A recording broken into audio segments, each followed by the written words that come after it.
I'm joined by Mithali Raj, the former Indian cricket captain who was quit last week as the leading run scorer. Apart from her Bradman-esque contribution to women's cricket, she'll be remembered for all that she has done to bring women's cricket into the mainstream in India. Mithali, thank you very much for joining us.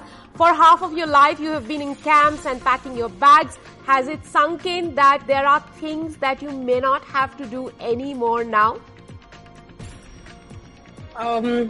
I think my routine definitely has changed. I don't have to now get up early in the morning and plan my day or plan a week or plan the preparation for the next series. In that sense, yes, the life has slowed down a little bit, and there is time for many other things which I could not pursue when I started playing cricket. Plans of getting back to Bharatnatyam? I don't know. I might just probably give it a try. But right now, I have not really thought much about going back to dance. It's been a very long time when I switched from dance to cricket. But when it comes to reading, sketching, there are certain things that I've really enjoyed over the years, but never could get much of my time invested in those things. So maybe I will try to take them up as a hobby, maybe.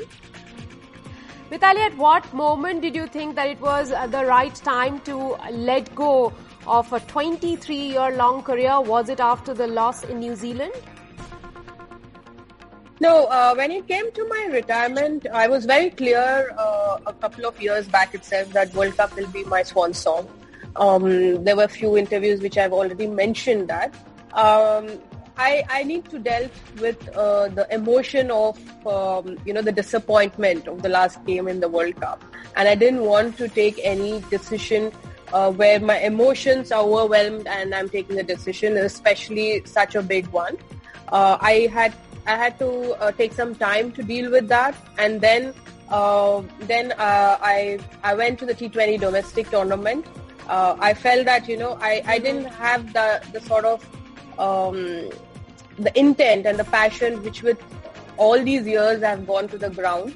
I've never missed domestic, but this time around I just didn't feel the right kind of an emotion to go on the ground, and so I didn't play the domestic. And I felt that probably this is a sign that I'm right in taking a decision as big as a retirement, and I processed that decision and I made it an official. But it was there a couple of years back in my mind about it, and it was just a matter of accepting it and dealing with it, and then probably make it official.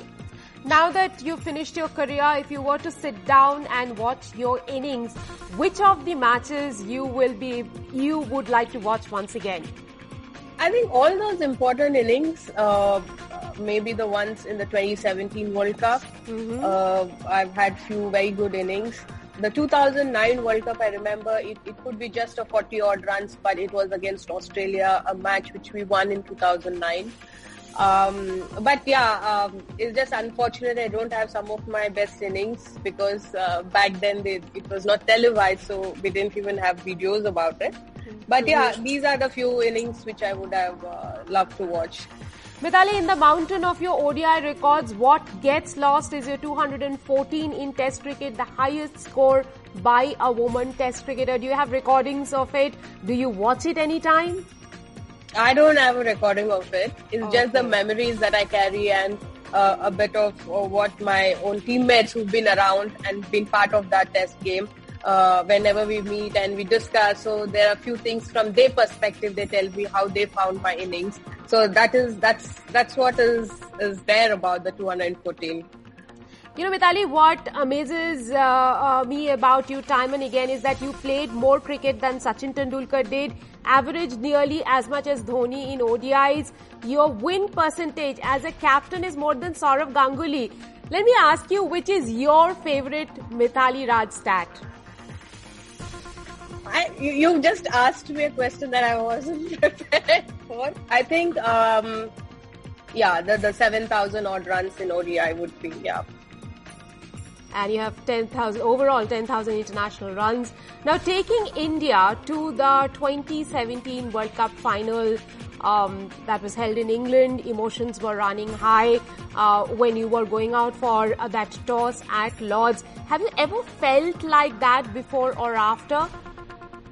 2017 is something like, because see, when you're playing a World Cup away from home, and the sort of euphoria that we created from the first game, we were not aware because social media was very new back then, and I'm not someone who's very active or addicted to social media. So back then, even I didn't know much about how to even get onto Twitter and everything. So we started playing, but all I know is like we've been doing well. And when we reached the finals, I thought that, I got another opportunity at making the sport in India popular. I felt the one which I lost in 2013, the opportunity where, India hosted the One Day World Cup and we didn't qualify in a Super 6. So when we reached the finals of the 2017 World Cup, I told the girls, I think we have a shot, at making the sport big in our country. And this is the opportunity. And but then I knew that most of them who've never been part of the 2005 World Cup, for them it is their first, first finals. And all of them were nervous. And for me, it was a different experience in the sense that, I was walking in for a toss in a packed stadium at Lord's. I do remember that. I've played at Lord's before, but not as packed as it was that day. And the sort of euphoria that you create when people scream and, when those drums are beating, and, that is something I've always wanted to play once in my life. When I started, I wanted to feel that atmosphere. And I got to feel that in 2017 World Cup. I remember that, Mithali. Even for me, that was a goosebumpy moment. Would you like to say that was one of the turning points for Indian women's cricket? It definitely was one of the most significant curve in women's cricket. Overall, even globally, I would say, because of the following, the viewership, and the follow-up of events after that has only helped the sport to sort of keep pushing it forward.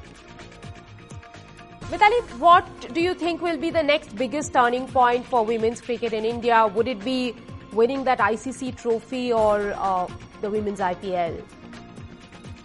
I think a World Cup trophy in any format, whether it's T20 or One Day, because that is something that all Indian cricketers are working towards, because we know one ICC event trophy can do wonders to the sport. It already had, despite we being just a step below, like losing by few runs in 2017 World Cup. You've seen that the sort of impact that it created among people in India, and especially for young girls to dream, to see themselves on the screen. They can also have the dream of playing for India. I think that would definitely change. And, the start of women's IPL for sure, because it can really help build a strong, strong pool of players. Mm-hmm. It might take a few years more. Right. I would not say from the beginning itself, the first year women's IPL would be like, help the team. But maybe in 2-3 years' time from the start of women's IPL, we will see many potential players, because every Challenger Trophy I've seen, like Shefali, Kiran, they are all the find of this Challenger Trophy. So once women's IPL starts, you might find more of those such stories coming out, and see how men's IPL has helped in the growth of the men's cricket in our country. So I'm sure in a similar way, it will propel the growth of women's cricket in our country.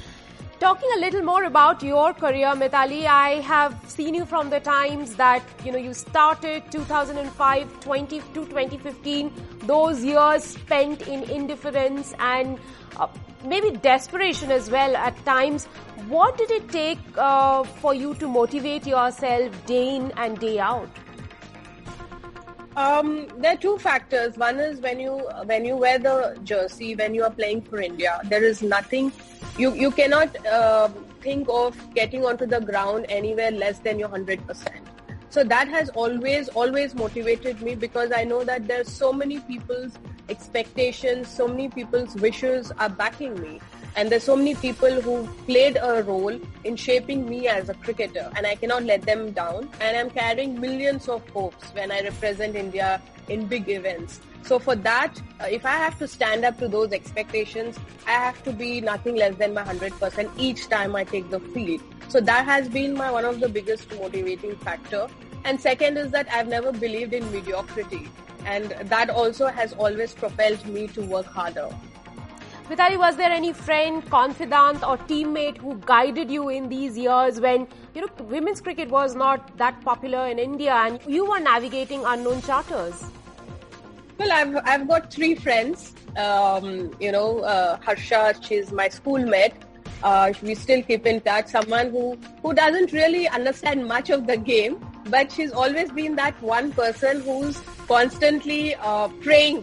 Like, you always have these people in our country who sit in front of the God when your friend, when your partner are playing. So she is someone who's always prayed for me. Whenever I told her I'm going on the series, don't worry, I'm going to pray for you, God is with you and all that stuff. So and she's been a great support to me over the years, and our friendship goes way back from school days. And I have 2 friends from cricket, like Aprajita she's a level 3 coach, but she's been my mentor over the years. I've discussed the growth of my game with her, and Nushin, of course, is my teammate from under 19 days. So I think these are the 3 people that I've always banged on tour, and I've never missed calling them up, who've been a great source of support for me, even in bad times and in good times. Mithali, if there's one word I can describe in the manner you leave Indian cricket is healthy. Do you have a word or a sentence for it? I mean, lots of people have been talking about your legacy. I think I'm satisfied from where I've started to where I'm leaving the sport. Yesterday, one of them asked me, "Look, what would be your legacy?" I've never had the right answer for it, but I can say that when I started. The way I was introduced to the sport was in an exclusive boys camp where I was the only girl, and then I had to switch camp because they didn't take girls, and the same camp today I have around 60 to 80 girls who enroll every year, and it's not common for a girl carrying a kit bag walking down the street. It's in back those days, but in today's time it's very common. People have accepted that, and it's now common to see girls playing cricket in the streets. Every academy enrolls girls. There is no exclusive boys or exclusive girls, but every academy is happy to enroll girls and train them. So I think I leave the sport in a good space, and I'm very positive that it will only grow from here into a brighter space. I know you leave behind a very happy dressing room. Now, let me ask you this. In the current Indian dressing room, is there a youngster who embodies Mithali Raj's energy? Well, they are of this generation, Rika. So because they are not like me. The minute they take a picture, they are already posting it on social media, and I'm like 2 days late. So they are like, Didi, yaar, aap itna late dalte ho, tag to karo, and they are like always, and some of them literally pull the handset from me and they post on my behalf and tag themselves. So they cannot be me, they cannot be like me. But yeah, I'm trying to be like them. Well, that's a very sweet thing to say, that you're trying to be like them. Your life story will soon be on cinemas, played by Taapsee Pannu. What is the best tip you have given her? Did you ask her to perfect the cover drive? Well, when she was training, I was busy with my international commitments, so I could not really help her in her training. But I guess more than helping her, I've only put pressure on her to sort of told her, like, you better get your the game right, the cover drive right, because that is something all of them are going to watch you. So maybe I've added more pressure on her. But I think she's done a very good job. She's a very hard-working actor. And I'm positive she'll ace this role. hardworking just like you. Mithali Raj, thank you very much for joining us